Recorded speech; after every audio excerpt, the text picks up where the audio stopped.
La verdad es que a muchos he hecho valer incluso la mitad, si es que estaba más o menos su respuesta, la he hecho valer. Así que eso les encargo porque se le van a reclamar realmente que sea porque de verdad está mal. Porque si está ahí medio, mejor les voy a quitar puntos. Pero la mayoría tiene muy buenas notas, la verdad, ¿ya? Así que al finalizar vemos sus notas, vamos a avanzar, ya, porque nos falta un gran avance. Voy a apagar esta luz. Ya, nos quedamos acá. Hoy día va a ser una clase media más avance nomás, ¿ya? Así que no se vayan a dormir. Hoy todavía un poco mal resfriada, ¿ya? Entonces, bueno, pero vamos a avanzar, ya rapidísimo. A ver, después de las otras patologías habíamos visto 3 tipos de otitis. La otitis externa bacteriana, focal, localizada, la otitis bacteriana difusa y la otitis bacteriana maligna o necrotizante, que es causada por la Pseudomonas aeruginosa. Vimos también los 2 tipos de otitis vírica, que son por herpes simple y por varicela zoster. Y también terminamos de ver la otitis micótica. Estas 3 tipos de otitis dijimos que terminan con estas complicaciones como son la pericondilitis y alguna de las secuelas también es la oreja en coliflor. Vamos a ir viendo ahora otras patologías también que podemos encontrar en oído, que son más cortitas, que es clínica, cómo hacemos el diagnóstico y cuál es el tratamiento, nada más. La siguiente es la miasis. ¿Qué es la miasis? La miasis es la presencia de larvas en el oído, eso es, ¿ya? Muchas veces por la falta de aseo, porque hay mucho cerumen, porque nos hemos tocado nuestros oídos con las manos impregnadas, sucias, puede adjuntarse ahí una mosca y dejar sus pequeños huevos y esos huevos hacerse larvas. He tenido la oportunidad de operar 2 pacientes en situación de calle y hemos terminado haciendo una mastoidectomía total porque realmente la miasis ingresó hasta cerebro, ya les digo. O sea, es fatal. Pasó el oído interno y entró al cerebro. Y es horrible, es un olor tan impregnante, horrible. El paciente prácticamente quedó sordo de ese lado, ¿no? Porque ya era una anacusia prácticamente de conducción, porque ya no había, toda esa parte de esa mastoidectomía se realizó. Entonces, en pocos días las larvas pueden aumentar las secreciones con la aparición de estructuras vecinas y hacer un proceso inflamatorio agudo. El diagnóstico es clínico, jóvenes no necesitan hacer ningún estudio, ustedes hacen una otoscopía, visualizan larvas, es una miasis. ¿Y se pueden utilizar algunos otros métodos diagnósticos imagenológicos? Sí. Pueden utilizar rayos X, pueden utilizar tomografía para ver si tal vez las larvas han alcanzado un poco más adentro. ¿Cómo van a ver en la otoscopía? Esto van a ver en la otoscopía, miasis. Ahí está, listo. ¿Ven las larvas? Ese es diagnóstico miasis. Ahí miren, yenin de miasis, yenin. ¿No? ¿Cuál va a ser el tratamiento? Es retirar la miasis, sacarle la miasis. ¿Cómo pueden hacerlo? Pueden utilizar métodos mecánicos de visión directa. Por ejemplo, ocluir el conducto auditivo externo con un poquito de tocino. El tocino ayuda, provoca hipoxia en las larvas y los obliga a su salida e inclusión en la grasa del mismo, ¿ya? Y otros métodos utilizados son utilizar el agua oxigenada, el éter, el cloroformo, justamente ¿para qué? Para que también las larvas salgan y podamos retirarlas una por una. La otra patología es la pericondritis. ¿Qué es la pericondritis? Es la infección del cartílago, es la infección del cartílago, del pericondrio, del cartílago del pabellón auricular externo. ¿A qué se debe? La gran mayoría de las causas, la pericondritis se debe a una picadura de insecto o que utilizamos muchos piercing o a que hemos tenido un golpe o que nos picó algo, ¿ya? El pericondrio, ustedes saben que es un tejido conjuntivo que rodea todo el tejido cartilaginoso, es avascular, se los he repetido 1 y 1000 veces, es avascular. Y por ser avascular, entonces tiende a necrosarse mucho más rápido, y a infectarse mucho más rápido, ¿ya? La infección de la piel del pericóndilo y del cartílago del pabellón auricular se llama pericondritis, ¿ya? Surge generalmente a causa de un traumatismo o una sobreinfección o progresión de una otitis externa difusa. Generalmente esto se va a demostrarse como un absceso, se muestran los abscesos aquí en pabellón o incluso en los glillos, se puede, ¿ya? ¿Cuáles son las etiologías? Vuelvo a repetirlas: algún traumatismo, alguien que te dio un golpe, alguna picadura de insecto, alguna cirugía de oído, utilizar piercing, miren, quemadura y la perforación de oído por piercing es lo que más vemos. Paciente que se hace muchos piercing, mucho me ha llegado con pericondritis, ya. Así que tengan cuidado, no es nomás ponerse tantos aros ahí, ¿ya? Hay pacientes que me han llegado ahí con su arango súper grande y hizo una pericondritis y terminó necrosándose y afuera el oído, ¿ya?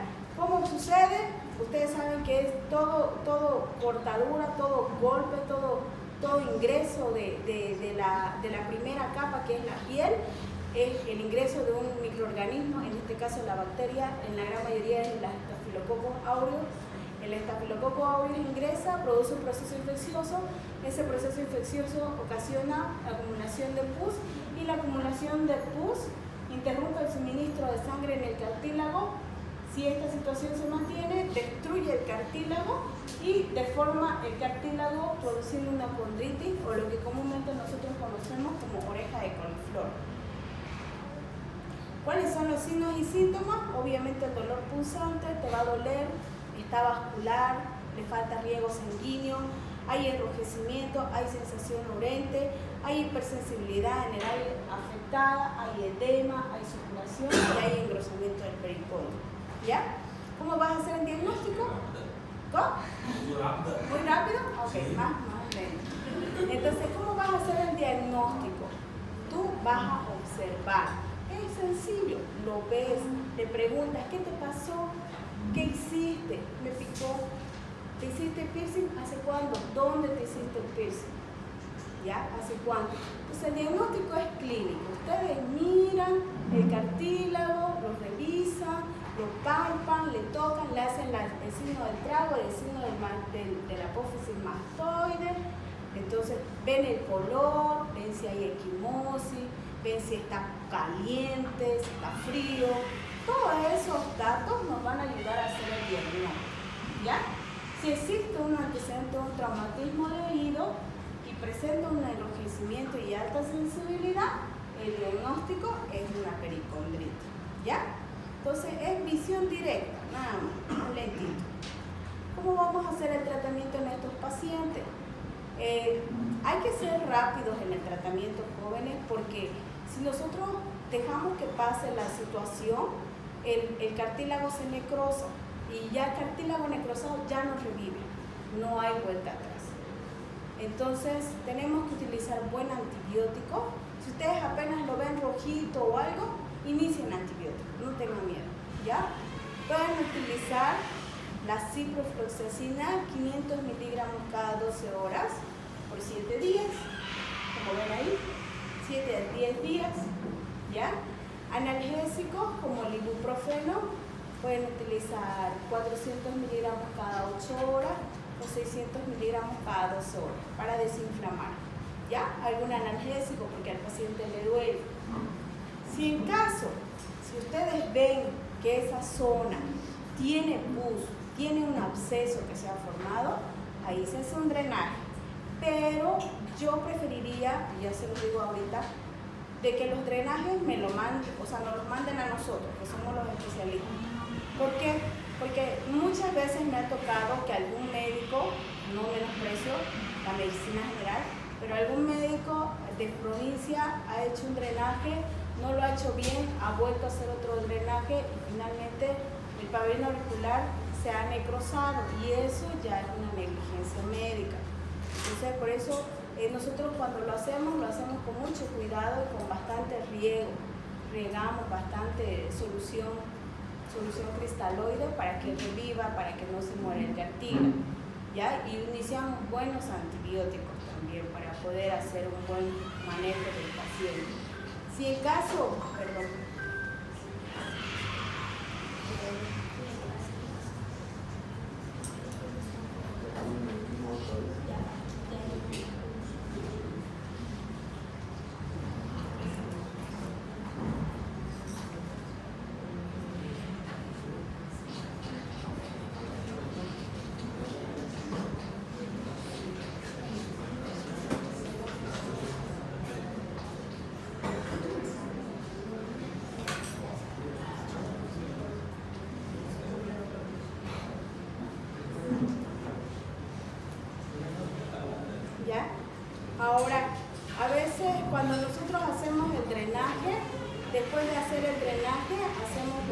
compresivo, para que no, como les vuelvo a repetir, para que no se necrose. Otra patología que tenemos es el otohematoma, que como su nombre dice, oto, oído, hematoma, hematoma en oído. ¿Qué es el otohematoma? Es la acumulación de sangre en el pabellón auricular externo, entre piel y cartílago, exactamente, ¿ya? ¿Por qué causa se da? Por golpe. Alguien te dio un golpe y ahí una arteriola se reventó y empezó a fluir y se acumuló la sangre, ¿no? Existe una extravasación hemática.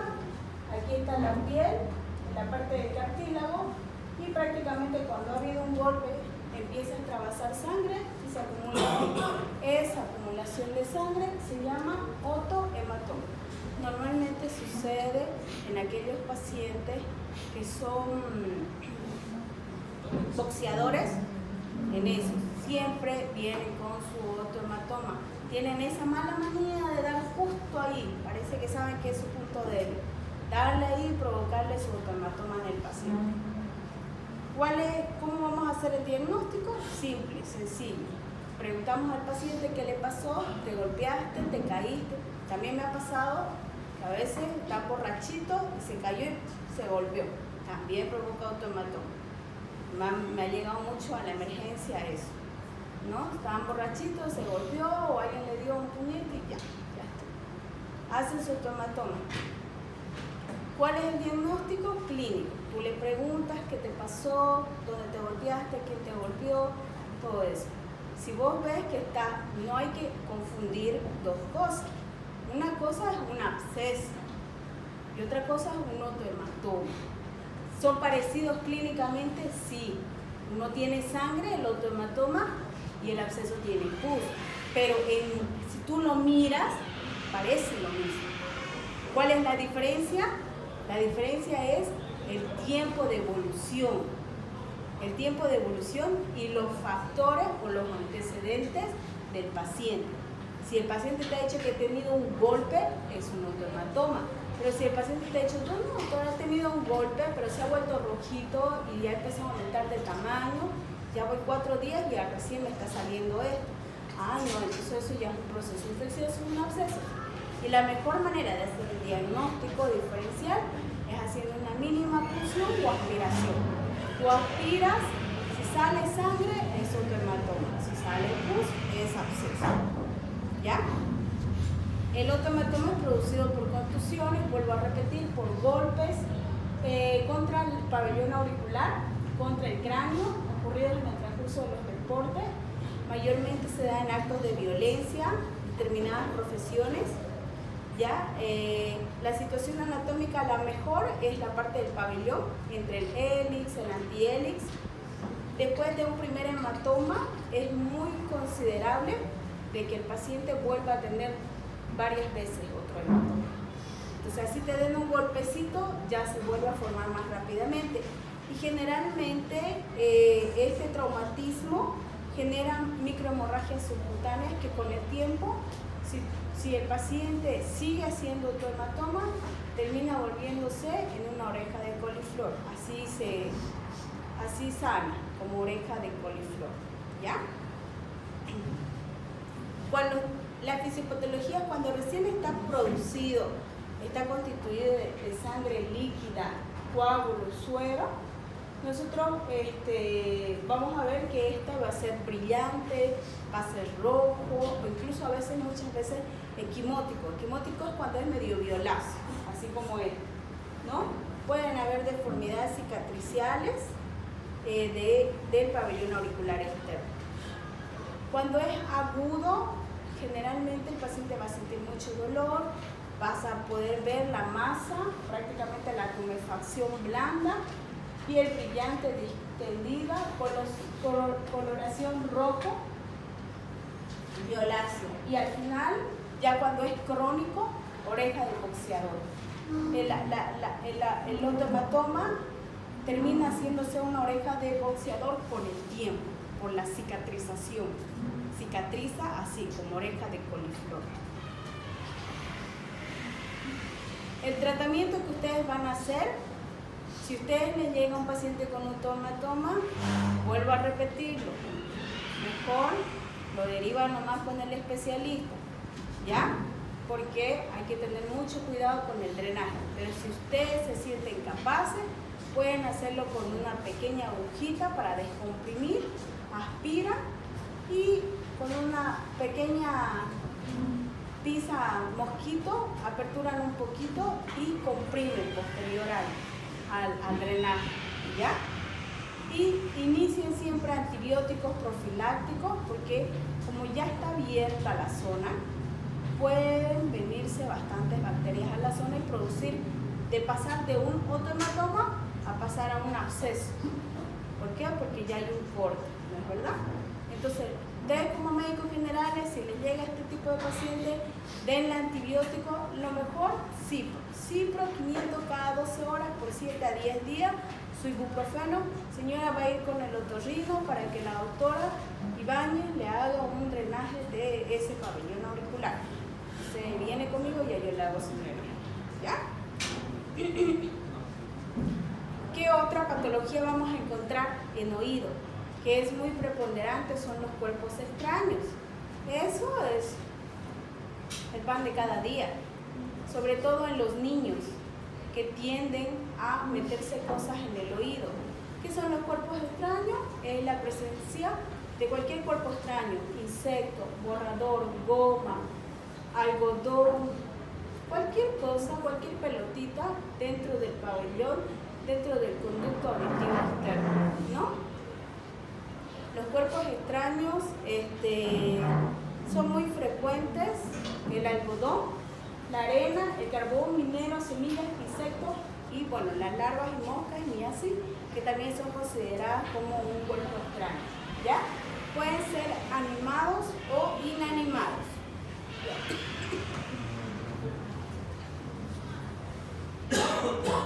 Estos cuerpos extraños hay que tener mucho cuidado, ¿ya? Para el momento de retirar jóvenes, tienen que tener mucho cuidado. ¿Qué es lo que más me ha llegado a mí a la consulta?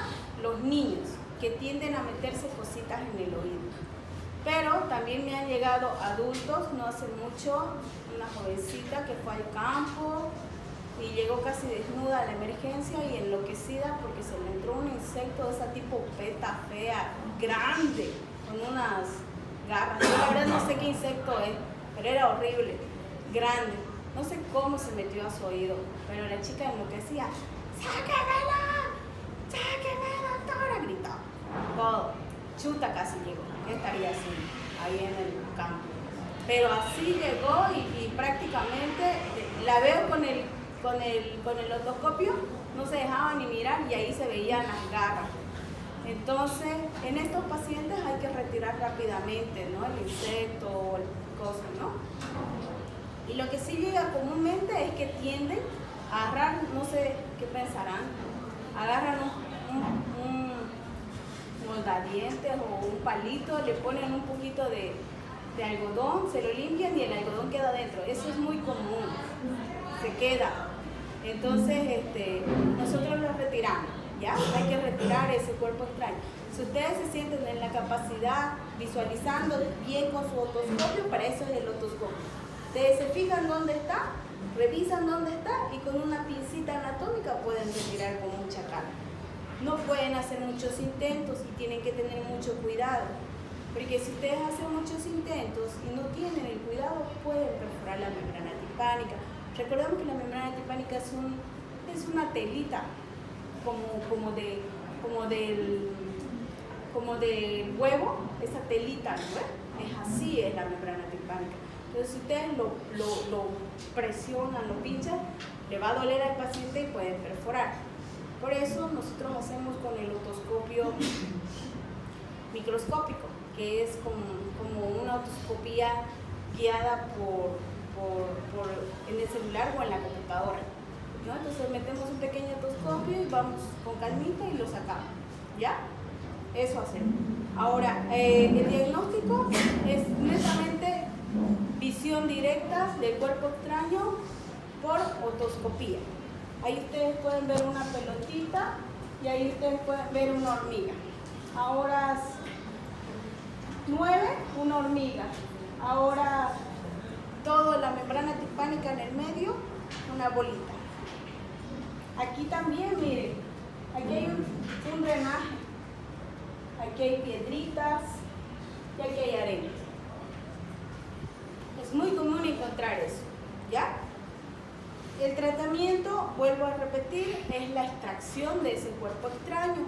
Nosotros lo hacemos con un material especial, un instrumental, que se llama la pinza de taco. Pero también pueden hacerla con una pinza anatómica. Se puede. La verdad que yo a veces no tengo la pinza de taco en el hospital más que todo. En la clínica sí la tengo. Pero en el hospital no la tengo, entonces hago con una pincita anatómica, nada más, ¿ya? Solo que lo hago con mucho cuidado. Ahora, esta pinza taco es muy importante si en caso está muy adentro, todo eso, hay que visualizar para poder retirar el cuerpo extraño. Algo muy importante, cuando el paciente es un niño menor a 3, 4 años, normalmente nosotros pedimos sedación para poder retirar el cuerpo extraño.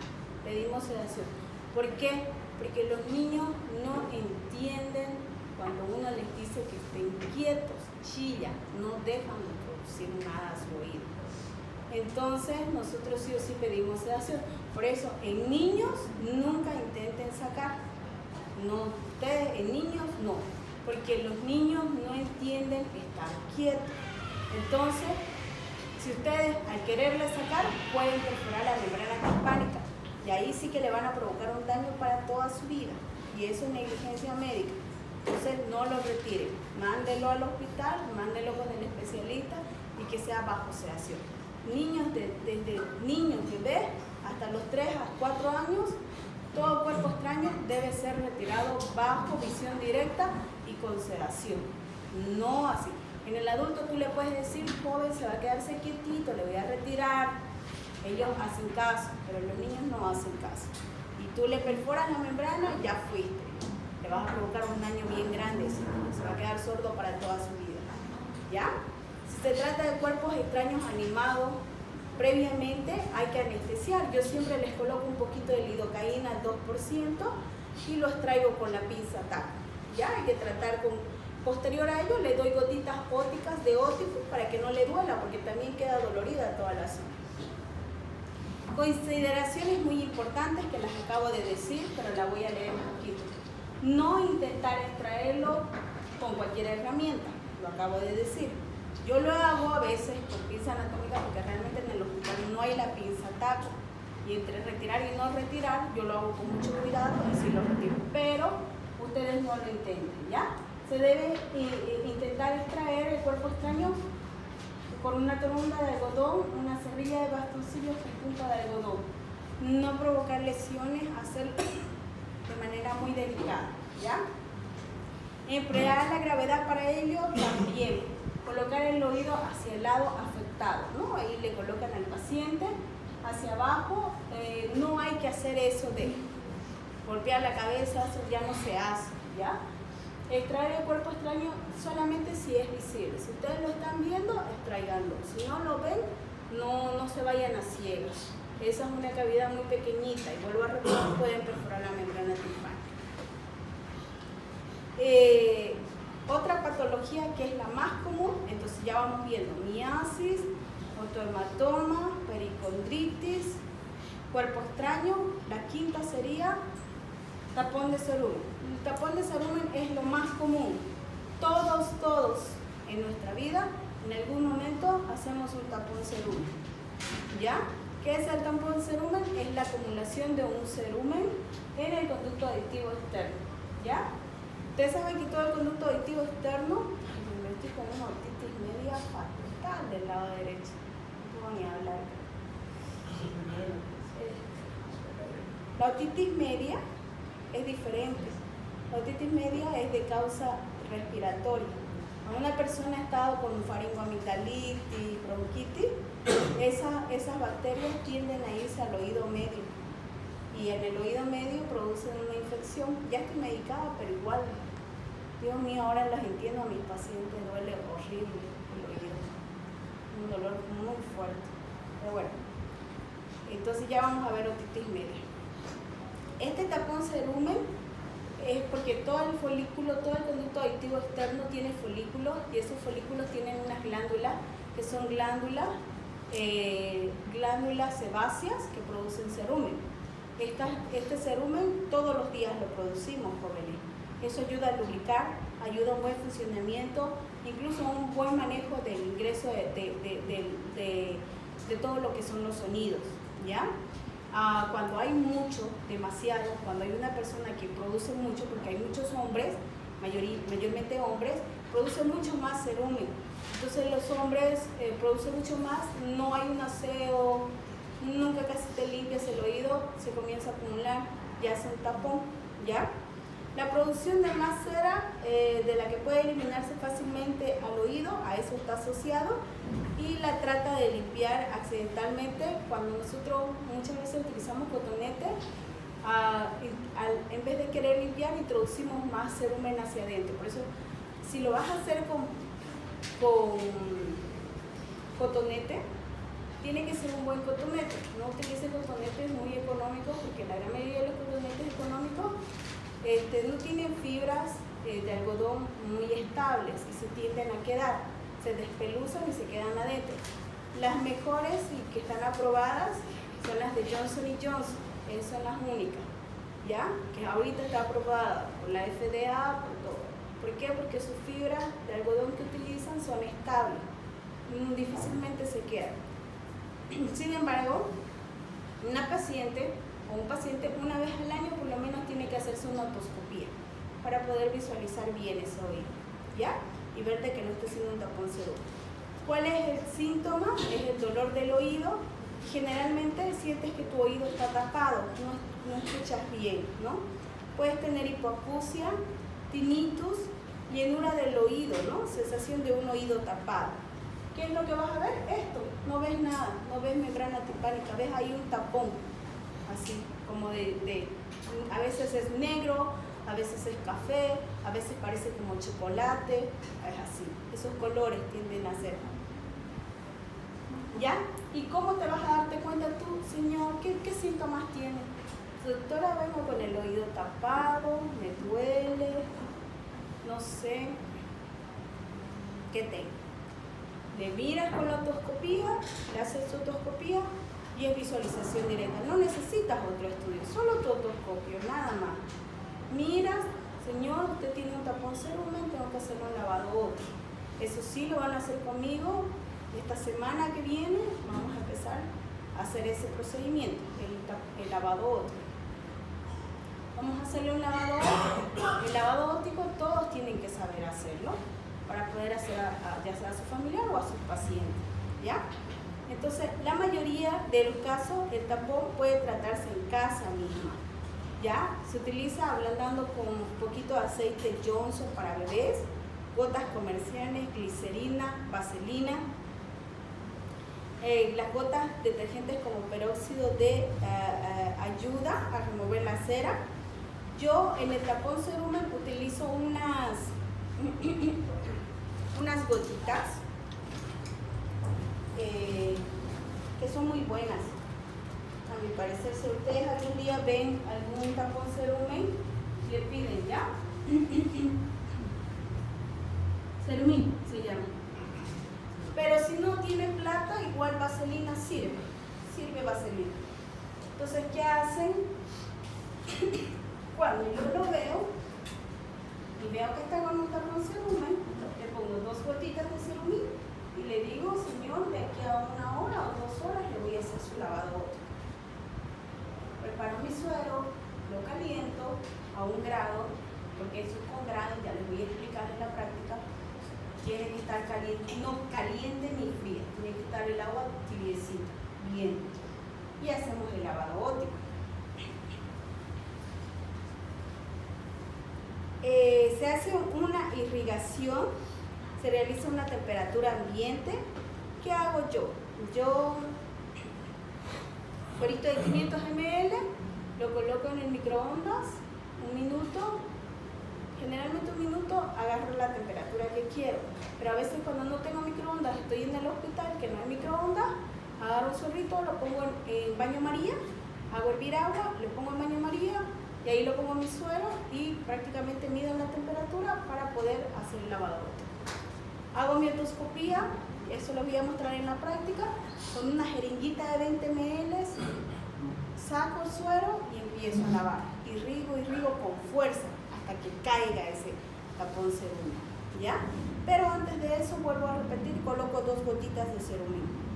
Ahí les voy a ir mostrando un poquito de cómo es que se realiza y al terminar la clase les voy a mandar un videito al grupo para que ya lo vayan viendo cómo se hace, para que ya tengan idea. Visualizan, realizan su otoscopía, identifican bien un tapón cerumen. No es nomás voy a lavar por lavar, no. Si tiene tapón cerumen, háganlo.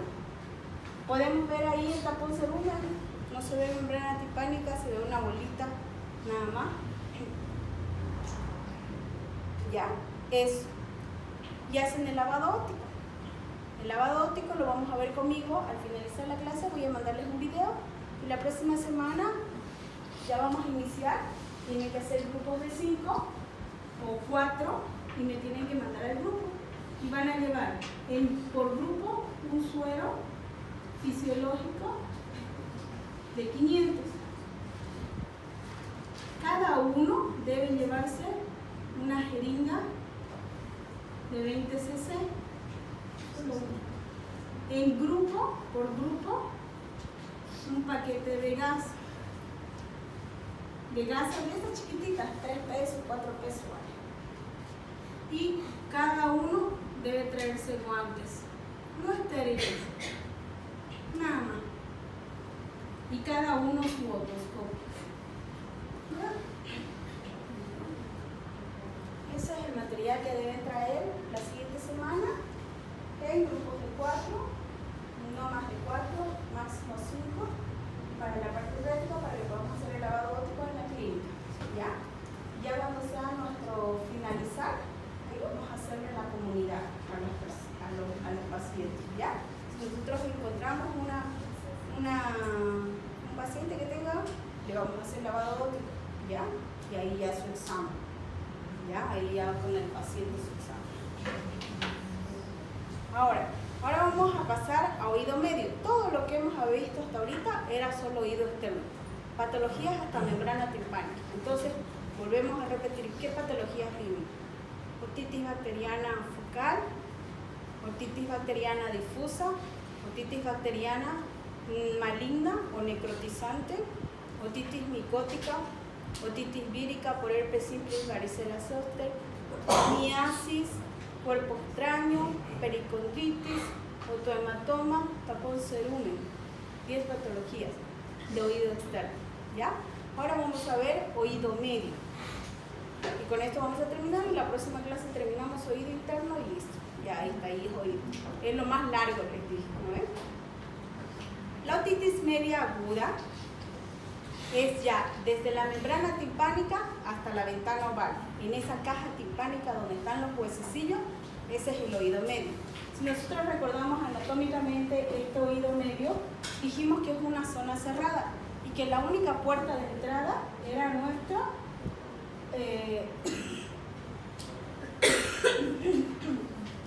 trompa de Eustaquio, que va hacia las fosas nasales, hacia la rinofaringe, ahí drena.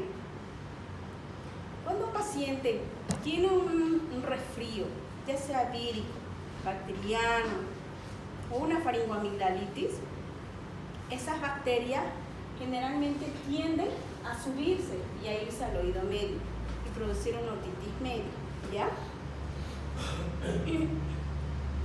Esto generalmente se da en los niños, porque ellos no tienen esa capacidad, pero también en los adultos, porque por ejemplo ahorita yo estoy con una otitis media y siempre yo veo pacientes con otitis media, también, ¿ya? Cuando la infección que a uno le ha dado ha sido fuerte, eso puede irse al oído medio, ¿ya? Pero en los niños es más común y ellos sufren cuando tienen otitis media. Y lo peor es que es difícil diagnosticarlo porque el niño no te dice, mamá, me duele mi oído. No te dice nada, solo llora, tiene fiebre, nada más. Ese es su único síntoma. llora y fiebre. Ahora, ¿por qué? Porque ellos no tienen esa capacidad de hacer botar las secreciones. Se acumula, se acumula y se acumula, y por eso es que se sube. ¿Ya? ¿Cómo sucede? Hay una alteración del sistema respiratorio superior, un resfrío, hay secreción e inflamación, hay dificultad para el paso de aire, hay una presión negativa, se obstruye la trompa de Eustaquio prácticamente y aumenta el fluido por la trompa de Eustaquio, produce una efusión, se va al oído medio, comienza a haber un crecimiento rápido del microorganismo y allí en el oído medio produce una infección. ¿Ya? Se comienza a acumular de líquido el oído medio.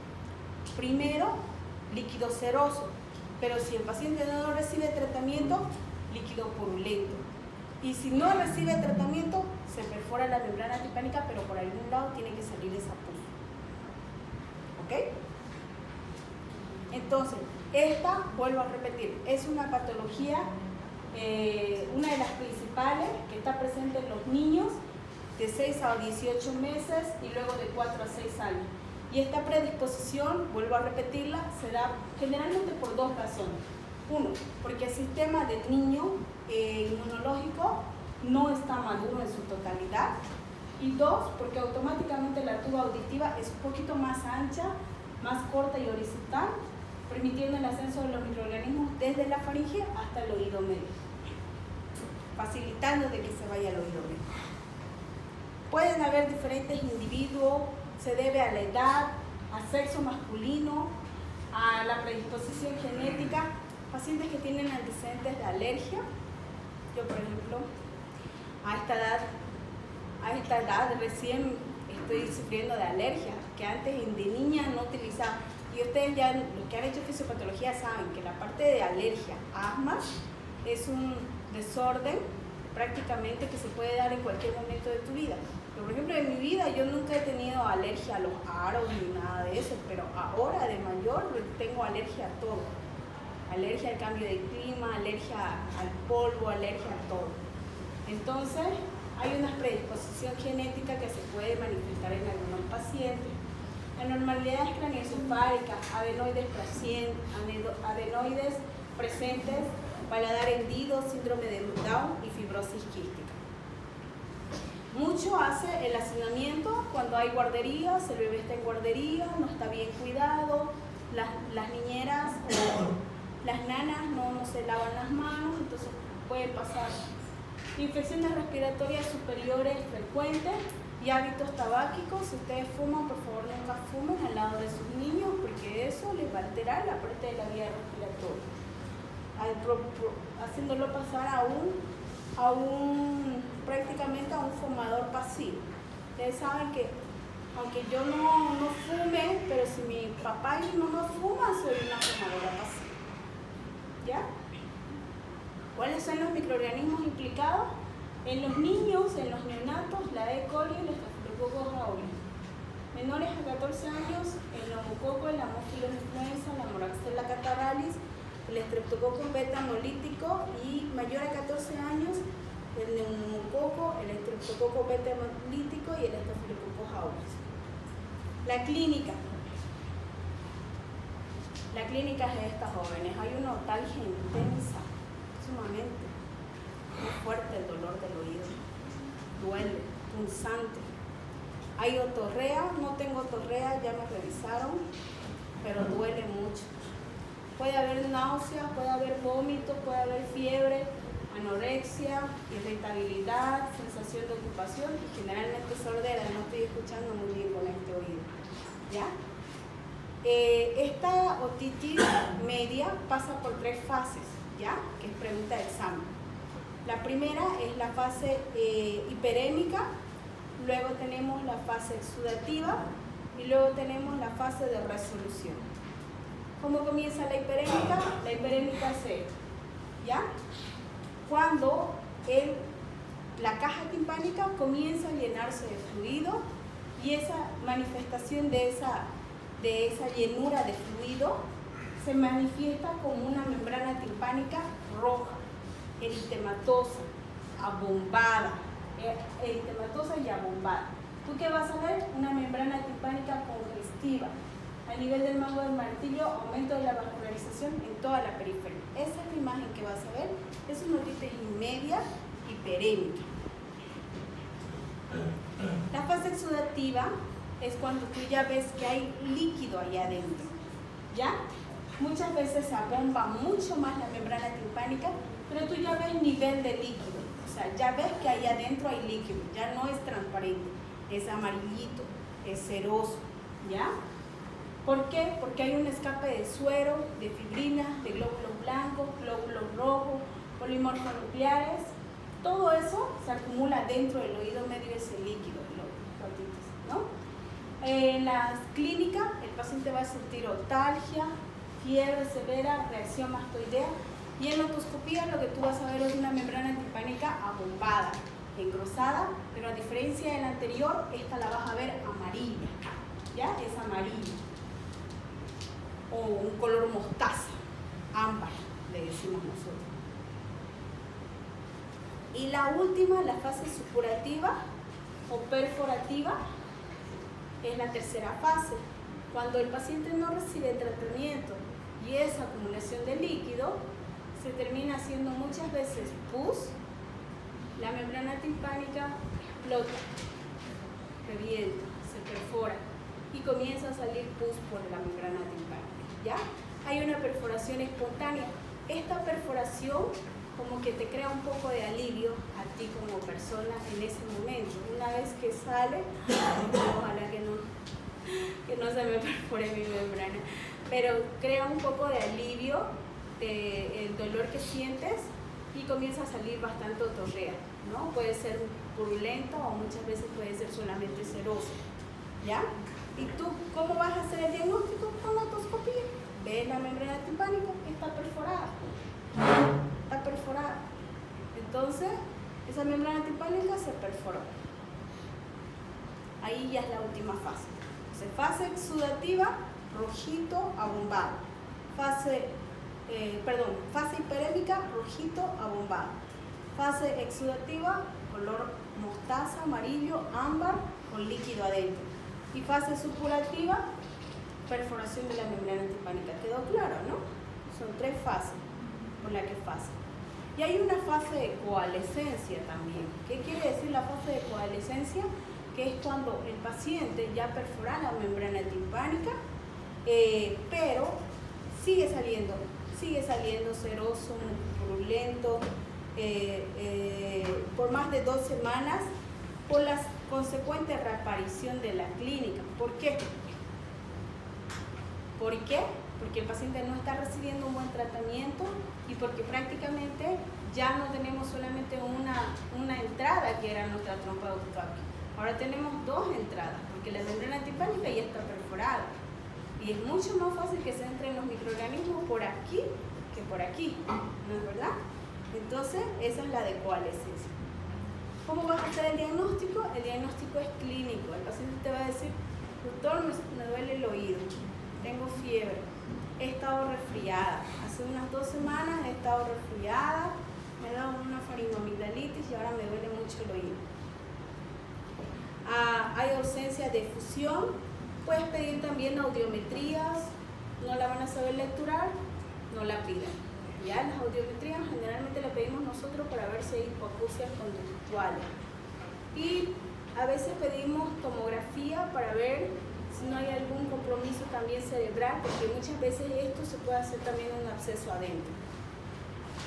Entonces, no se olviden, chicos, la parte de la otoscopía aquí es muy importante para poder visualizar una otitis.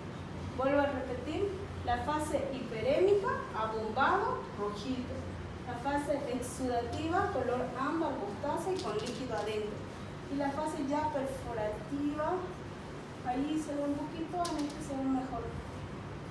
Que es cuando ya prácticamente la membrana timpánica está perforada y está abombada. Esta es una fase hiperémica. ¿Ya? Aquí exudativo. Hiperémico, hiperémico, hiperémico. Ya no se olviden. Y aquí una diferencia, ¿no? De cómo va pasando. Eso es normal. Aquí se va haciendo eritema, eritema con fluido, eritema con efusión, eritema con opacidad. Aquí ya está medio opaco, Eritema con opacidad y aquí ya con más líquido, ¿no? Son distintas fases, distintos días que se le hace endoscopía al paciente para ver cómo está desarrollándose. ¿Cuál es el tratamiento? El tratamiento es el manejo racional, implica hacer un diagnóstico acucioso del conocimiento de las especies bacterianas involucradas, ¿no? Puede ser sintomático al distinguir la presencia de fusión y hacer una antibioticoterapia.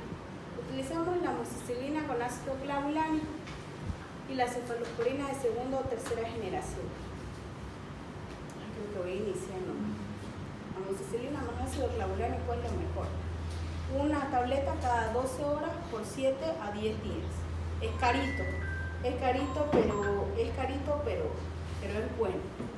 Ya la amoxicilina con ácido clavulánico es lo mejor.